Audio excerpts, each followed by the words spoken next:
Behind closed doors at midnight, Princess Alexandra did the unthinkable.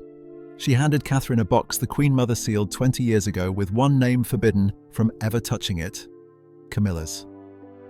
When the truth leaked, staff heard screaming through palace walls. Inside that box, jewels worth millions and a letter so devastating it made Catherine cry. But here's what nobody saw coming.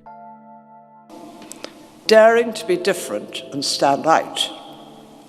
You lift our spirits, marked by irrepressible and jaunty optimism.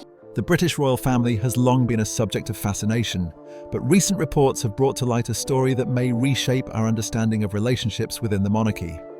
According to multiple palace sources who have spoken on condition of anonymity, an extraordinary transfer of personal jewellery took place at Clarence House, one that has reportedly caused significant tension among senior members of the royal family. The incident in question centres around Princess Alexandra, the Honourable Lady Ogilvy, who at 88 years old is one of the longest-serving members of the royal family. Princess Alexandra is the Queen's cousin and was particularly close to Queen Elizabeth, the Queen Mother, who passed away in 2002 at the age of 101. What makes this story remarkable is not simply the transfer of jewellery itself, but the manner in which it occurred and who was deliberately excluded from the process. Reports suggest that Princess Alexandra arranged a private meeting with Catherine, Princess of Wales, at an unusual hour when most palace staff had departed for the evening. The meeting was not recorded in any official logbooks, and no formal announcement was made either before or after it took place. This level of discretion is unusual even by royal standards, where most significant events are carefully documented and announced through proper channels. During this meeting, Princess Alexandra is said to have presented Catherine with a velvet box that had been kept secure for more than 20 years. The box, marked with the initials QM for Queen Mother, contained jewellery that had belonged to Queen Elizabeth, the Queen Mother, and had not been seen in public since her death. Among the pieces was reportedly the Guardian brooch, a significant item that the Queen Mother wore at Queen Elizabeth II's coronation in 1953 and during many of her most important public appearances. What has made this transfer particularly controversial is that Queen Camilla, the current Queen Consort, was apparently not informed about the meeting or the transfer of these items. In royal circles, where protocol and hierarchy are typically observed with great care, this represents an extraordinary breach of normal procedure.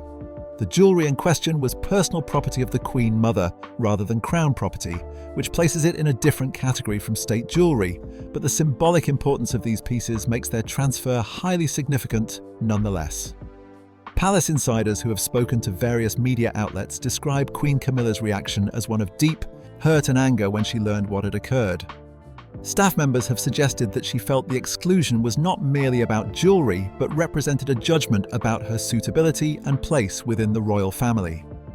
After decades of working to rehabilitate her public image following her relationship with then Prince Charles during his marriage to Princess Diana, this incident reportedly struck at the core of her acceptance within the institution. The question naturally arises as to why Princess Alexandra would take such action, particularly given the predictable consequences. According to sources familiar with the Queen Mother's final years, the answer may lie in arrangements made 2 decades ago. These sources claim that the Queen Mother made specific provisions for certain personal items in the years before her death, creating what some have described as a separate set of instructions, distinct from her official will. The Queen Mother lived through some of the most challenging periods in royal history. She witnessed the abdication crisis of 1936 when Edward VIII gave up the throne to marry Wallis Simpson, an event that thrust her husband, then Duke of York, into the role of King George VI. She stood beside him throughout World War II when Buckingham Palace itself was bombed and the royal family became symbols of British resilience. She watched her daughter navigate the complexities of being Queen Elizabeth II through decades of social change and family difficulties. By the time of her final years, the Queen Mother had developed strong opinions about what qualities were necessary for someone in a prominent royal position. Those who knew her well suggest she valued discretion, dignity, and a certain type of stoic grace above all else. She had observed how Princess Diana's death in 1997 had affected public perception of the monarchy, and she reportedly followed closely the relationship between Prince Charles and Camilla Parker Bowles as it evolved from scandal to eventual acceptance. According to palace sources, the Queen Mother made her wishes known to Princess Alexandra, whom she trusted implicitly. Princess Alexandra has spent her entire life in royal service, performing thousands of engagements without ever seeking publicity or causing controversy. She represents what some call the old school of royalty, where duty is performed quietly and personal feelings are kept private. This made her an ideal guardian for whatever instructions the Queen Mother wished to leave behind. The story suggests that the Queen Mother was particularly specific about certain items of jewellery and who should eventually receive them. Rather than leaving everything to be distributed through normal channels, she apparently designated pieces for individuals who she felt embodied the values she believed were essential for the monarchy's future. This type of arrangement is not unprecedented in royal history, where personal items often carry symbolic weight far beyond their material value. When Catherine Middleton married Prince William in 2011, she entered a family still dealing with the legacy of Diana's death and the complex dynamics between Charles, Camilla, and the broader institution. Catherine's approach to royal life has been characterized by caution and a gradual assumption of responsibilities. She has avoided controversy, focused on specific charitable causes, particularly those involving children and early childhood development, and has generally maintained a low profile relative to the intense media attention she receives. It is this approach that sources say caught Princess Alexandra's attention.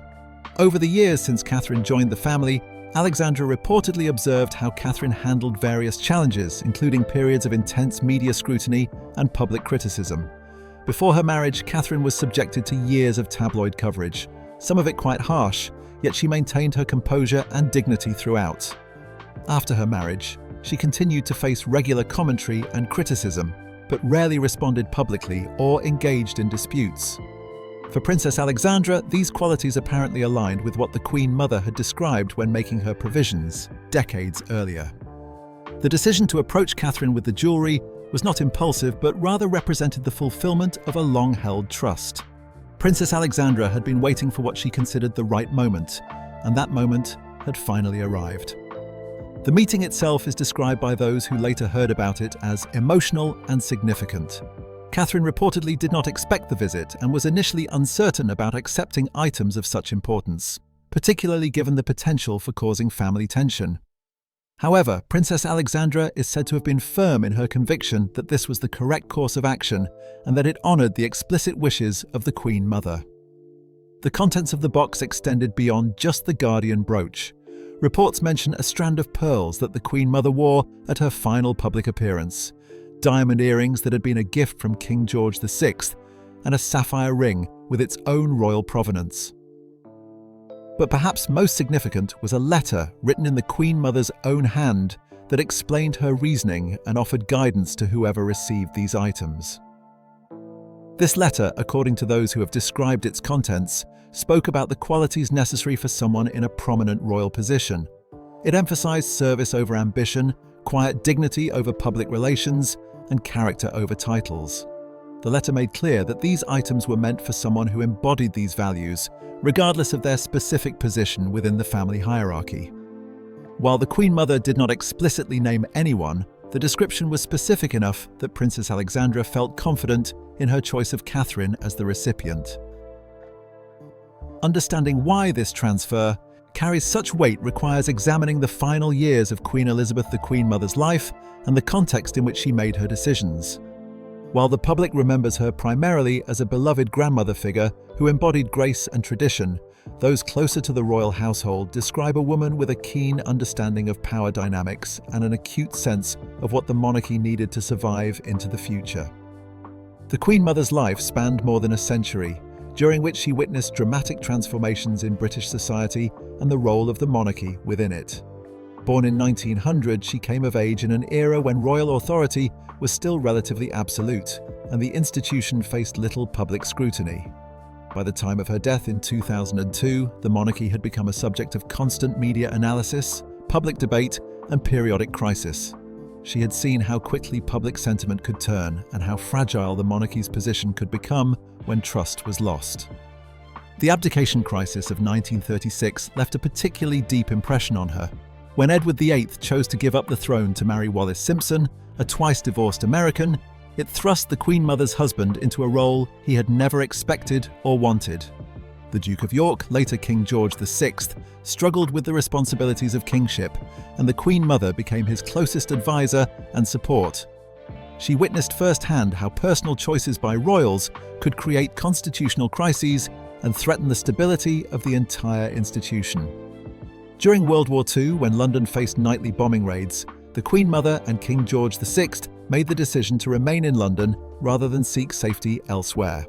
This choice transformed them into symbols of British resilience and sacrifice. The Queen Mother understood the power of symbolism and the importance of the monarchy embodying the values and struggles of ordinary citizens. This lesson about the connection between royal behaviour and public support would inform her thinking for the rest of her life. In her later years, particularly following Princess Diana's death in 1997, the Queen Mother reportedly became increasingly concerned about the monarchy's direction. Diana's death and the public reaction to it exposed deep tensions between the royal family's traditional approach and public expectations. The initial response from the palace was widely criticised as cold and out of touch, and it took significant effort to repair the damage to the monarchy's reputation. During this same period, Prince Charles's relationship with Camilla Parker Bowles was evolving from a long-standing scandal into something the royal family hoped might gain public acceptance. Charles and Camilla had maintained their relationship even during his marriage to Diana, a fact that was widely known and had contributed significantly to the breakdown of that marriage. After Diana's death, Charles began the slow process of rehabilitating Camilla's image and gradually introducing her into more official contexts. The Queen Mother's views on this situation were complex and, according to palace insiders, not entirely supportive. While she wanted her grandson to be happy and recognised his genuine affection for Camilla, sources suggest she had serious reservations about what Camilla's elevation within the family would mean for the monarchy's moral authority. The Queen Mother had lived through an era when public morality and royal behaviour were intimately connected, and she worried about the message that would be sent by fully embracing someone who had been involved in the breakdown of the heir's marriage. It was during these final years that the Queen Mother apparently began making specific arrangements for her personal possessions. The official will that was eventually made public dealt with her estate in conventional terms, but palace sources claim she created additional private instructions for items that held particular personal and symbolic significance. These instructions were not part of the public record and were entrusted only to a very small number of people who could be relied upon to execute them faithfully. Princess Alexandra was the natural choice for this responsibility. As the daughter of Prince George, Duke of Kent, and Princess Marina of Greece and Denmark, Alexandra had been part of the royal family her entire life. More importantly, she had maintained an exemplary record of service without ever courting publicity or becoming involved in controversy. She performed her royal duties with consistency and dedication, attending events, supporting charities, and representing the family without seeking recognition or special treatment. The relationship between the Queen Mother and Princess Alexandra was particularly close.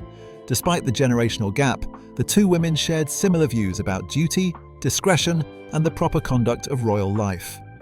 The Queen Mother trusted Alexandra's judgment and knew that she would not be swayed by pressure or persuaded to deviate from explicit instructions, no matter how much time passed or how circumstances changed.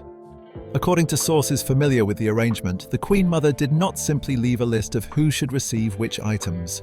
Instead, she provided descriptions of the qualities she believed were essential for someone who would play a prominent role in the monarchy's future.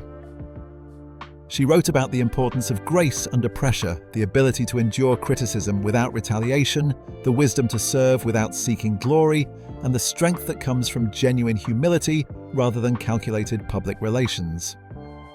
These descriptions were specific enough to guide Princess Alexandra's eventual decision, but flexible enough to accommodate changing circumstances. The Queen Mother could not have known exactly who would be in the royal family decades after her death, but she trusted that someone who embodied these qualities would become apparent over time, and that Alexandra would recognize them when she saw them. In the years following the Queen Mother's death, Princess Alexandra carried this responsibility quietly. She maintained possession of the jewelry in question, keeping it secure while observing developments within the royal family.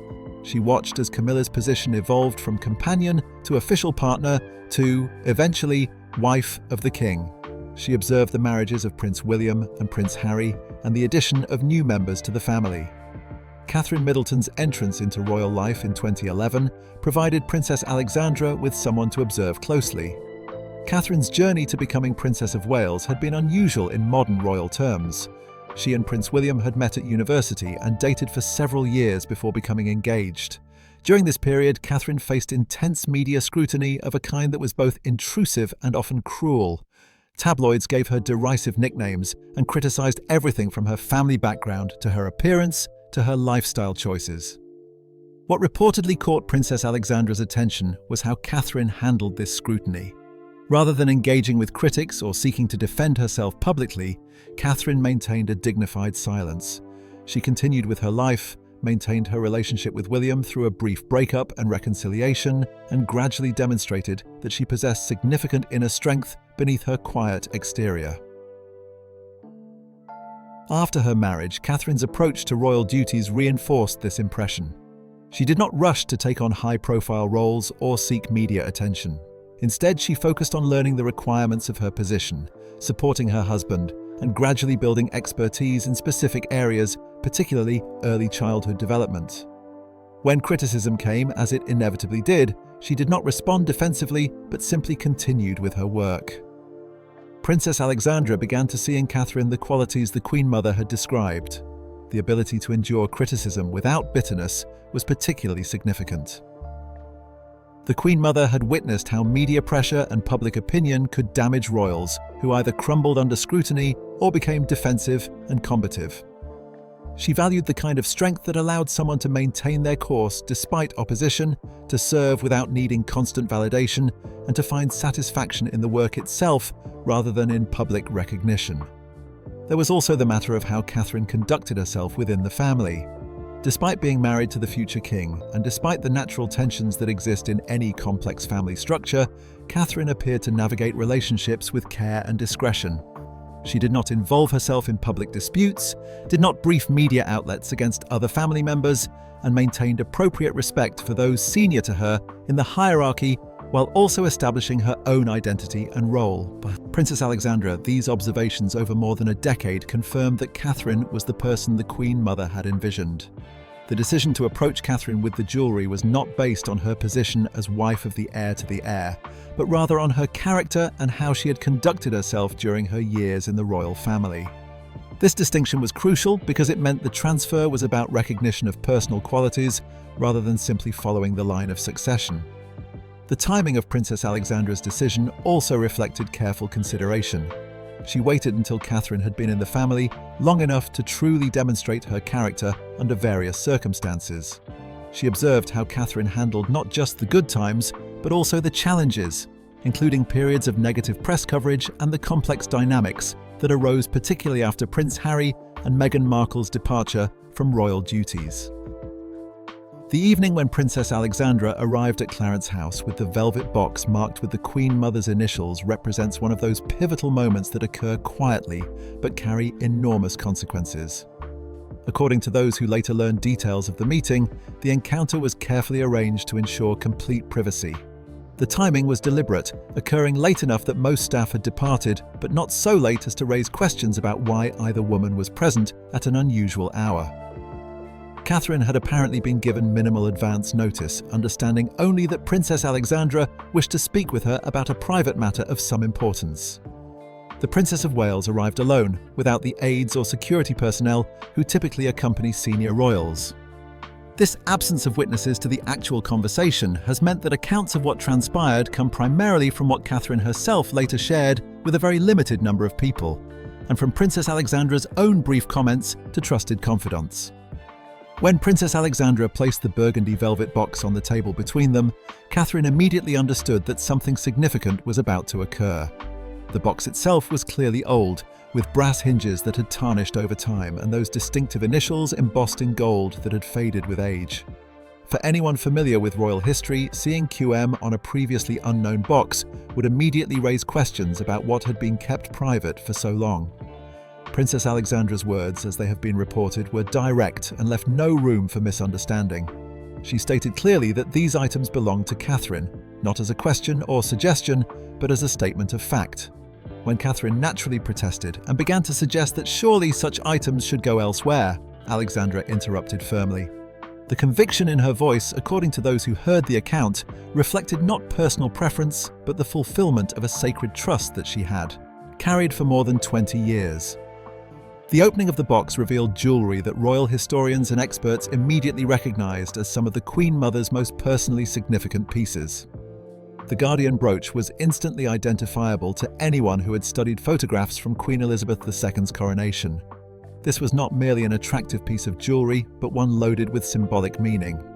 The Queen Mother had chosen to wear it at one of the most important ceremonies in modern British history, and she had continued to wear it at events she considered particularly significant throughout her life.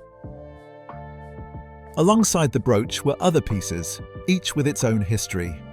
The strand of pearls that the Queen Mother wore during her final public appearance carried particular poignancy, representing the very last image the public had of her before her death. Diamond earrings that had been a personal gift from King George VI, connected directly to the Queen Mother's identity as his wife and partner during some of Britain's most challenging years. A sapphire ring with provenance extending back to Queen Mary represented continuity across generations of royal women. However, it was the letter that elevated this transfer from a generous gift to something far more profound. Written on paper that had yellowed with age, in the Queen Mother's distinctive handwriting, the letter explained her reasoning in terms that were both specific and deeply personal. The language, as it has been described, spoke about the true requirements for someone in a prominent royal position, emphasizing qualities of character over any official title or position in the line of succession. The letter made clear that the Queen Mother had thought carefully about what the monarchy would need in future generations. She wrote about the importance of serving without seeking personal glory, of maintaining dignity in the face of criticism, of understanding that royal status brings responsibilities rather than privileges. Most significantly, she wrote about grace, not as a superficial quality, but as a fundamental approach to life that allows someone to endure difficulties without becoming bitter or vindictive. Catherine's reaction, according to those who heard her account, was one of being overwhelmed by the weight of what she was receiving. This was not simply a matter of valuable jewellery or even historically significant pieces. It was a form of recognition and blessing from one of the most respected figures in royal history, someone whose judgment carried enormous moral authority within the family and in the eyes of the British public. The realization that the Queen Mother had somehow foreseen the need for someone with specific qualities, and that Catherine herself was being identified as fulfilling that vision, was both humbling and daunting. The letter's emphasis on character and service rather than position meant that Catherine was being held to a particular standard, one that she would need to continue meeting throughout her time in royal life. When word of this transfer reached Queen Camilla, the reaction was reportedly immediate and intense. Staff members who were present in the days following described an atmosphere of tension unlike anything they had previously witnessed. Camilla has spent decades cultivating a public image of someone who remains calm under pressure, who can laugh off criticism and maintain her composure even in difficult situations. This reputation for resilience had been hard-won, developed through years of being one of the most controversial figures in British public life. The discovery that the Queen Mother, whose opinion carried such weight both within the family and with the public, had deliberately arranged for personal items to bypass her entirely struck at something fundamental. This was not media speculation or tabloid criticism that could be dismissed or ignored. This was a judgment from within the family itself, from someone whose moral authority was essentially unquestionable, and it had been delivered from beyond the grave in a way that made any response or appeal impossible. Sources close to Camilla describe her response as one of profound hurt rather than simple anger. The exclusion represented not just a personal slight, but a statement about her fundamental suitability for the role she now occupies. After decades of working to rehabilitate her reputation, of gradually gaining acceptance from both the family and the public, this posthumous rejection from the Queen Mother suggested that no amount of time or effort would ever fully erase the circumstances of how her relationship with Charles had begun and developed. The situation placed King Charles in an extraordinarily difficult position. On one side stood his wife, the woman he had loved for decades and for whom he had endured enormous criticism and public disapproval. Charles had waited until his mother's death to see Camilla receive the title of Queen Consort, a recognition he believed she deserved for her support and companionship over so many years. Now that recognition was being undermined by his own grandmother's posthumous judgment. On the other side stood his grandmother's clearly stated wishes, his daughter-in-law Catherine, who had done nothing wrong, and the broader question of whether a reigning monarch should or even could override the private bequests of previous generations. Palace insiders report that Charles understood immediately that any attempt to reclaim the jewellery or reverse what had occurred would create a public relations disaster. He would be seen as prioritising his wife's feelings over his grandmother's legacy, as attempting to rewrite history to suit present circumstances. The king's response, according to those familiar with palace discussions during this period, was essentially to do nothing. This was not indecision born of weakness, but rather a calculated recognition that sometimes the least damaging option is to allow events to unfold without royal interference. By neither endorsing nor opposing what Princess Alexandra had done, Charles avoided taking a definitive position that would inevitably alienate someone. Prince William's involvement in the situation demonstrated a more active approach. William has consistently shown himself to be protective of Catherine, having witnessed the difficulties she faced both before their marriage and since joining the royal family. He understood that Catherine might feel uncomfortable or guilty about receiving items that had caused such family tension, even though she had not sought them or done anything to engineer the situation. William reportedly had a private conversation with his father in which he made several key points. First, he emphasized that the jewellery in question had never been Camilla's to receive, as they were personal items specifically designated according to the Queen Mother's private wishes. Second, he noted that Catherine had not asked for these items and had in fact been reluctant to accept them, making her involvement entirely passive rather than ambitious or scheming. Most importantly, William framed the situation as being about respect for the Queen Mother's judgment, rather than about choosing between Catherine and Camilla. By positioning it this way, he gave his father a framework for accepting what had occurred without feeling he was betraying his wife. William suggested that attempting to undo the transfer would essentially be declaring that the Queen Mother's wishes were invalid or unworthy of respect, a position that would be untenable given her status within both the family and public consciousness. For several weeks following the private transfer of jewellery, Catherine kept the items out of public view. Those familiar with her thinking during this period suggest she was acutely aware of the sensitivity surrounding what had occurred and wanted to avoid any appearance of flaunting her reception of pieces that had caused such family discord. Catherine has consistently demonstrated an understanding of the symbolic weight carried by royal actions, and she knew that her first public appearance wearing any of the Queen Mother's jewellery would be analysed and discussed extensively. The moment came at a charity event focused on children's welfare, one of the causes Catherine has championed throughout her time as a working royal. The event was relatively small in scale, not a major state occasion or televised ceremony, but rather a more intimate gathering where Catherine could interact directly with families and support workers. It was precisely the kind of engagement that reflects her approach to royal duties, focused on substantive work rather than ceremonial pageantry. Catherine wore the guardian brooch pinned to her dress in a simple, understated manner. She made no special announcement about it, did not draw attention to it in her remarks, and treated it as simply one element of her appearance, rather than the significant statement it represented. This approach was characteristic of how she has handled many potentially controversial situations, allowing actions to speak for themselves without additional commentary or explanation. However, the significance of the brooch did not go unnoticed. An amateur photographer at the event captured images that were subsequently shared on social media, and within hours, royal watchers and historians had identified the piece and understood its importance. The recognition sparked immediate discussion across news outlets and online platforms, with commentators noting that this was the first time the brooch had been seen in public since the Queen Mother's death more than 20 years earlier. The media response was swift and largely focused on the symbolic meaning of Catherine's choice. Headlines in various publications emphasized different aspects of the story, from the historical significance of the jewelry to the apparent bypassing of Queen Camilla in its transfer.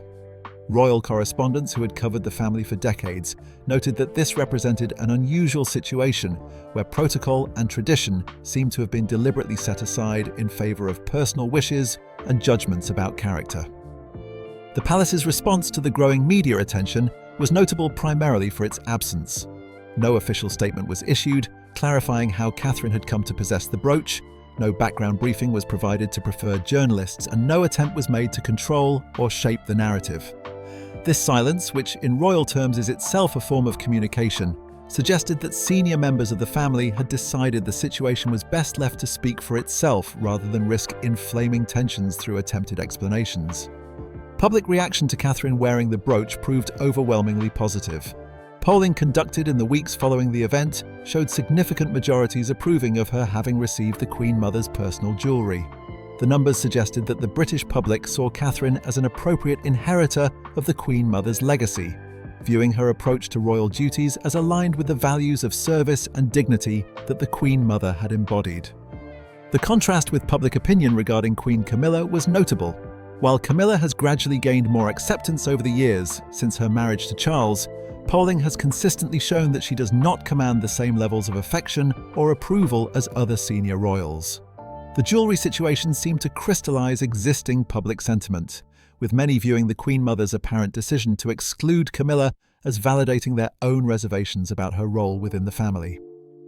Social media discussion of the brooch became particularly active, with users sharing historical photographs of the Queen Mother wearing the piece and creating side-by-side comparisons with images of Catherine. These comparisons, whether intentional or not, reinforced a narrative about continuity and succession, suggesting that Catherine represented a return to traditional royal values after a period of controversy and change.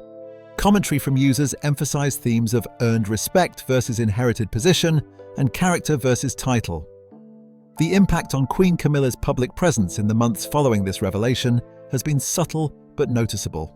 She has continued to fulfill her official duties and attend scheduled engagements, but those who work closely with her report a change in her demeanor. Staff members describe someone who has become more withdrawn in private moments, less willing to engage in casual conversation, and more isolated within her own circle of long-standing friends and advisors. Several high-profile events that Camilla might ordinarily have been expected to attend were missed, with official explanations citing minor health concerns or scheduling conflicts. While none of these individual absences raised significant questions on their own, the pattern over time suggested a deliberate pulling back from visibility. Royal commentators noted that Camilla seemed to be reducing her profile at precisely the moment when, as Queen Consort, she might have been expected to be more prominent. Friends and associates of Camilla who have spoken anonymously to various media outlets paint a picture of someone grappling with a profound sense of rejection. They describe her feeling that no matter how many years pass or how much work she does, there will always be those within the family and the public who view her as fundamentally unsuitable for her role. The jewellery situation, according to these sources, reinforced her sense that she can never fully escape the shadow of how her relationship with Charles began. One particularly revealing moment reportedly occurred during a private family gathering where various royals were present. Catherine was wearing another piece from the Queen Mother's collection, a relatively simple strand of pearls that nonetheless carried its own significance. Sources present at the event describe Camilla's eyes fixing on the pearls for a brief moment before she deliberately looked away.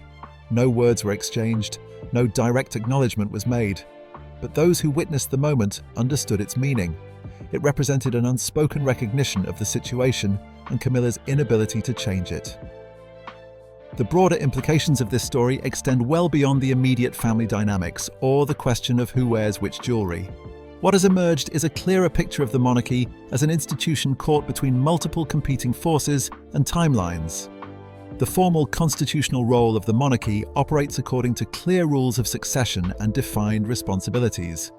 But alongside this official structure exists a parallel system of moral authority, symbolic meaning, and public perception that cannot be controlled through titles or official pronouncements.